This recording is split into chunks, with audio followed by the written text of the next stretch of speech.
L'ouragan Florence, des aurores boréales et du champagne spatial. Bonjour à tous, voici votre concentré d'actualité scientifique pour ce mercredi 12 septembre. La différence entre l'homme des cavernes et nous, c'est le résultat de la science. Et ce n'est pas une opinion, c'est de la science. Notre monde n'est pas si moche.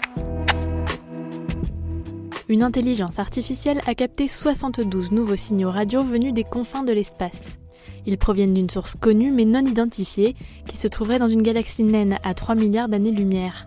Ces signaux sont appelés sursauts radio rapides, qui comptent parmi les phénomènes les plus mystérieux du cosmos. Très imprévisibles, ils génèrent l'énergie de plusieurs centaines de millions de soleils pendant seulement quelques millisecondes. La côte est des États-Unis se prépare avant l'arrivée de l'ouragan Florence. L'état d'urgence a été déclaré dans plusieurs États, notamment la Caroline du Nord. Particulièrement violent, il s'est hissé en catégorie 4 sur l'échelle Saffir-Simpson. Selon le dernier bulletin du Centre national des ouragans, ces vents atteignent en moyenne les 220 km/h. Une cinquantaine de tortues ont été volées d'un parc animalier près d'Ajaccio, en Corse. Il s'agit des tortues d'Hermann, une espèce protégée. Les soigneurs se sont aperçus de leur disparition lors de leur tournée matinale. Une plainte a été déposée.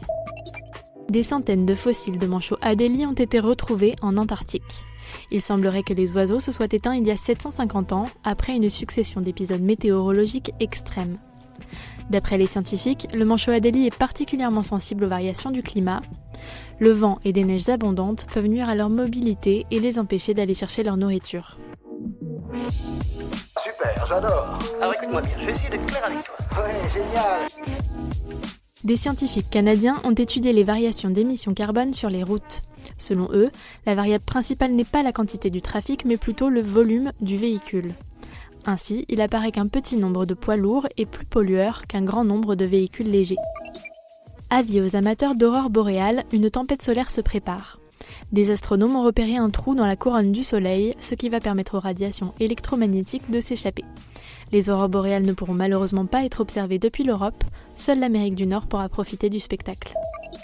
Des chercheurs ont développé un test très simple pour déterminer votre horloge biologique.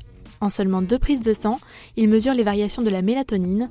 Le but, optimiser l'efficacité d'un médicament, car selon les chercheurs, prendre un traitement selon son rythme circadien pourrait en améliorer les effets.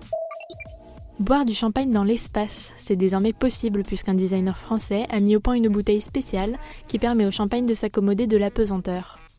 Mais mauvaise nouvelle pour les astronautes professionnels, l'alcool est interdit à bord de la Station spatiale internationale. Pour l'instant, seuls les futurs touristes spatiaux pourront donc déguster ce champagne de l'espace. La bouteille sera présentée aujourd'hui lors d'un vol à bord de l'Airbus 0G.